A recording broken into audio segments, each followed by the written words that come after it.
we understand this industry, right? Media. Or certainly I do, 30 years in this sports radio biz and sports media and what we do. We understand if fans' expectations are not met, people get mad. There's really no reality, and it's always been that case. As we said, Arch Manning's went from being the Heisman frontrunner and the first pick of the draft to trash based on one game of football, which is okay. I get it, but that's your expectation versus what the TV showed you. And we've tried to explain some of the things he struggled with, some of the things that he'll get better at.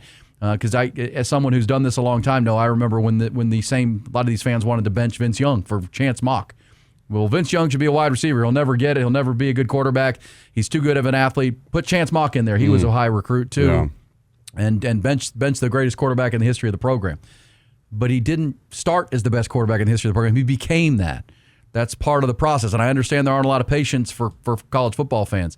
And again, it's not painting excuses or making excuses for Sark or Arch, and he's got to be better, should have been better prepared, should have predicted more of what Matt Patricia was going to show you and all these things. But this is across the board. And I appreciated Michael Wilbon. He's been doing, as long as I've been doing radio, he's been doing a show called Pardon the Interruption.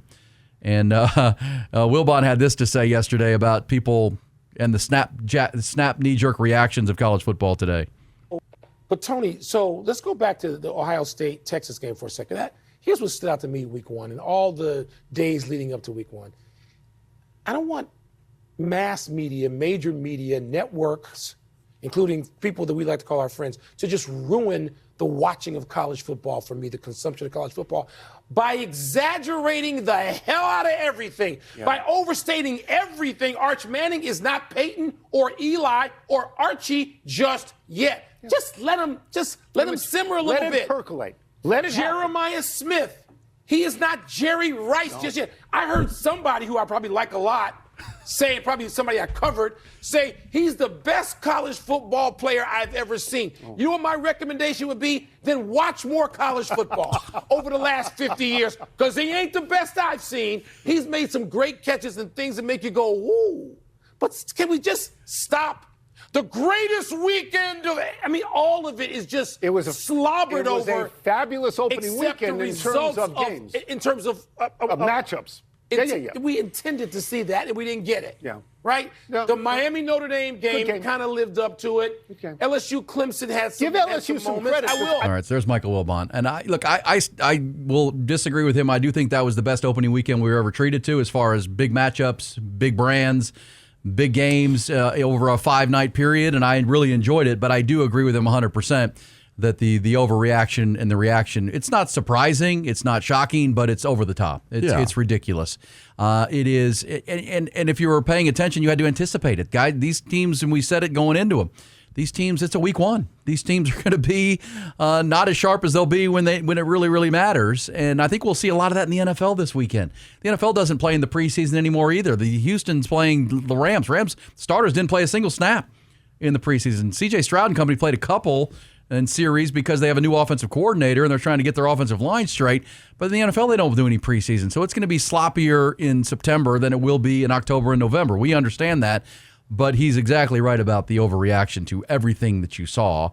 But thank you for saying that, Michael Wilbon. Yeah, I think it's part of the anticipation for football starting, right? And you have so much anticipation for these games specifically. Yes, when it comes to matchup standpoint, I think we were gifted some great games. Even though Arch Manning didn't play amazing, still was a good game. It came down to the wire. We were watching them make a drive to go tie the football game with how many seconds left, right? So there's that. Notre Dame, obviously, and Miami's a great game. LSU, Clemson. But you're right, it's week one. Like, these guys are not, their offenses are not at 100%.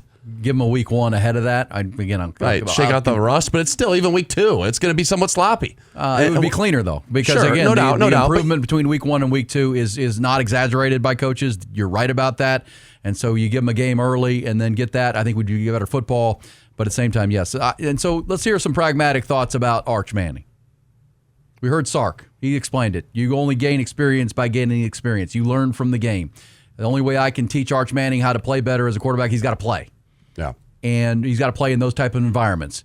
And that's why it was a learning experience. One thing I said last hour, and I'll say again, if you look at his numbers as far as catchable throws, it was terrible in the first half, It got better as the game went on. It got better as he got to understand the picture and what was happening. That's a sign of, okay, it was, if he had been the same quarterback in the fourth quarter as he was in the first quarter, you'd be even more concerned. But the Longhorns gained 250 yards in the second half. They moved it up and down the field throughout the second half, but they couldn't punch it in, and Sark wouldn't take field goals, and we know how the game went. But it was much better in the second half. Well, not perfect, but much better. That's a sign of improvement. But then listen to Urban Meyer.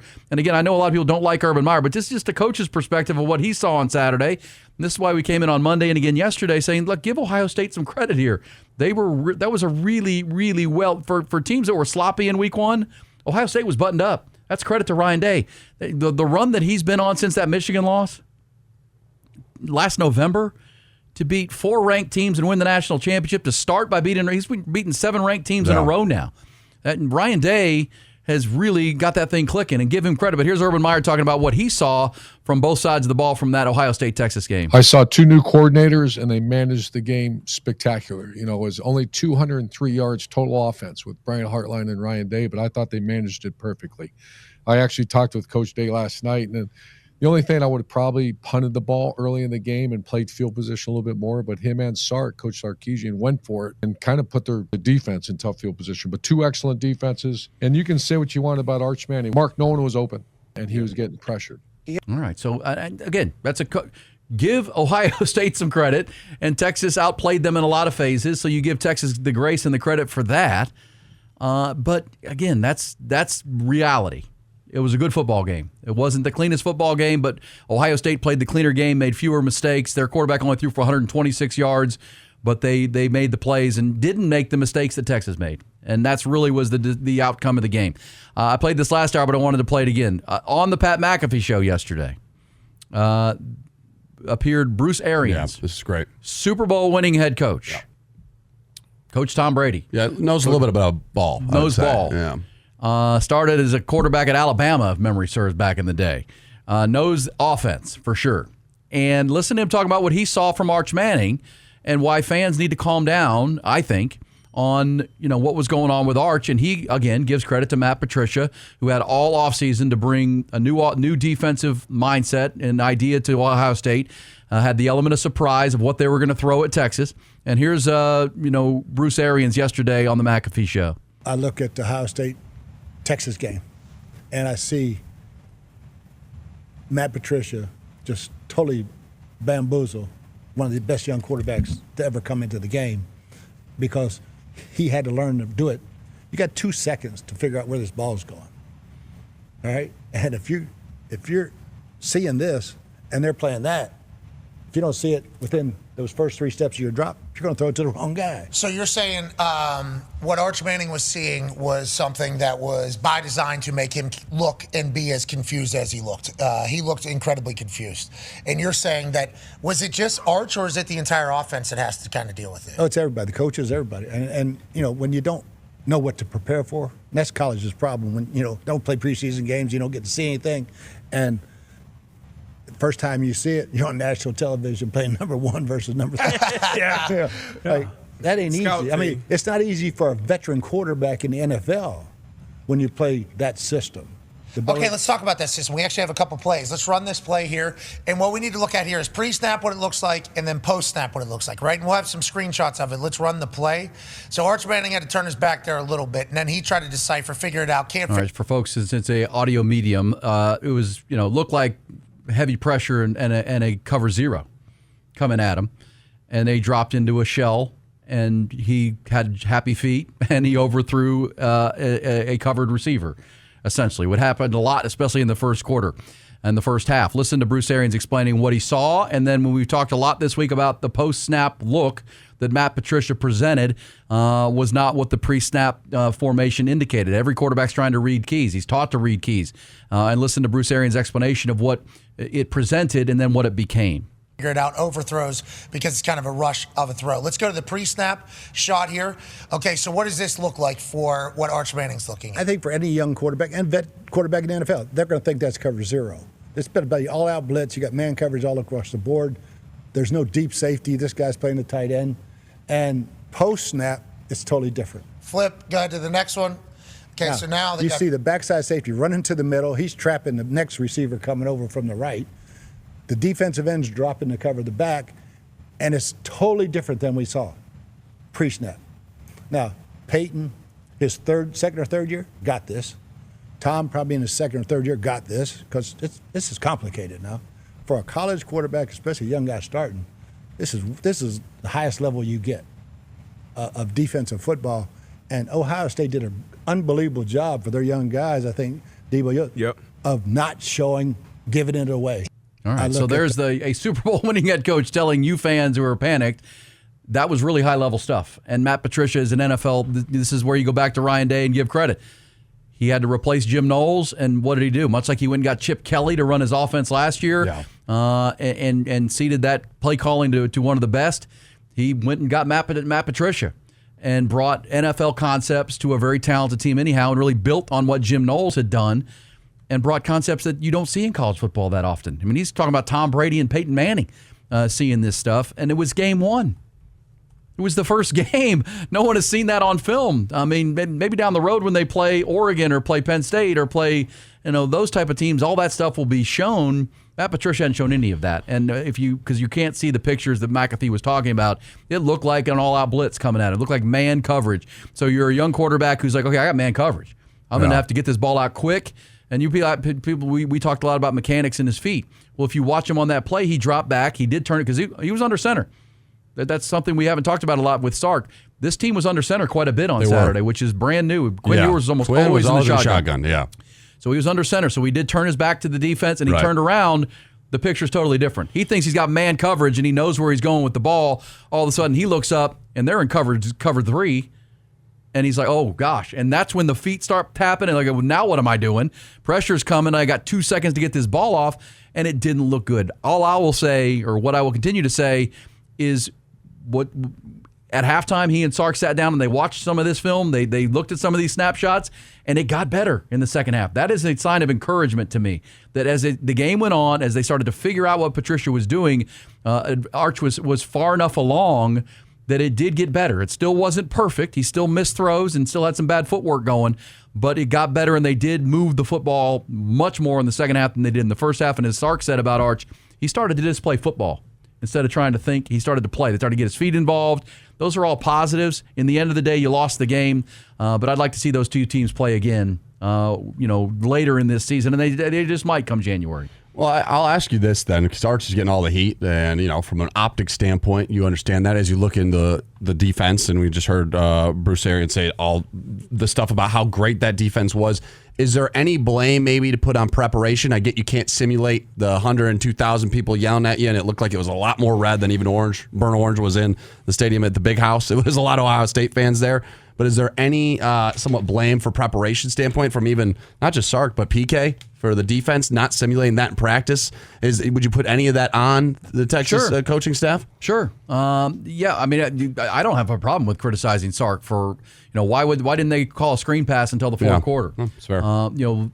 That's why I've said it's fair to be shoulda, coulda, woulda, and he should have done a lot. But in the end, his team really outplayed Ohio State in a lot of phases. Sure. And he had a quarterback that didn't have his best game. And he should have taken points. The thing I'll criticize him the most for, kick the field goals. Yeah, just get the points. In a points premium game. Your defense is holding them. Yeah, your defense is winning. Your punter is playing lights out. Take the points. Yeah. Kick the field goals. And I understand once Arch made the real critical mistake and threw the interception in the second half, which was another misread on a disguised you're coverage. Down 2 scores after that, right? Now you're 2 scores down, and Sark, I think, felt like he had to get a touchdown on the board, but not getting any points was much worse than getting 2 field goals. So it's 14-6, and then the Parker Livingstone touchdown makes it 14-13, and now you're trying to kick a field goal to win the game. Trust me, I'm not sitting here just shielding Sark from any blame or finger pointing or whatever you want to call that. But at the same time, he had his team ready to play in a lot of phases. It's hard to simulate and predict exactly what Matt Patricia was going to do. And Sark even said it if you watch his whole press conference on Monday. Well, sure, yeah. I mean, after seeing the film, there's a lot of things I wish I had installed and we would worked on more. We predicted he thought it would be more heat. He thought it would be more pressure from a Matt Patricia team. And instead, it was all coverage. The assumption, I think, to their game plan was they're going to try to heat this guy up and come after him. And, as you just heard Bruce Arians say, they showed pressure, and then they would drop into coverage over and over again. So, if you're Arch, you're thinking, okay, this is what we prepared for. Right, one step ahead. I got the man beaters. I got got the quick stuff against these man beaters. We think we can beat one-on-one coverage, and it turned out to be not man coverage. Anticipating the heat coming at you, and then look, wait, they're actually falling back a little bit. Here's a shell. That's why I will say and give credit to Sark that as the game went on, there were adjustments made. They didn't just keep doing the same thing. Halftime adjustments. And the second half was really controlled by Texas, but it was the not taking the points, the red zone deficiencies, and then the Arch interception was really the key to that second half because Ohio State didn't do much. Ohio State moved the ball across midfield twice in the whole game. Yeah. And you can safely say that they felt pretty good about where their defense was, and they were playing conservative, but at the same time, those are the facts. I mean, Texas outgained and did a lot of things better than Ohio State did. They just didn't score points. And but again, so trust me, I'm not going to shield Sark from and I'm not saying you criticism. are. I want to bring it up. I'm answering your question, but that's fair. But that's also the shoulda, coulda, woulda game that happens in every college football game, in my opinion, or every football game. Hindsight's 2020, right? But I appreciate Urban Meyer, Michael Wilbon, and Bruce Arians putting some perspective on a 7-point ball game. Don't think they're selling the Arch stock just yet. It's kind of. I did see on the Facebook Marketplace yesterday an Arch Manning 16 jersey for $100. There you go. Should I buy it? That's a true fan right there. That's a true fan.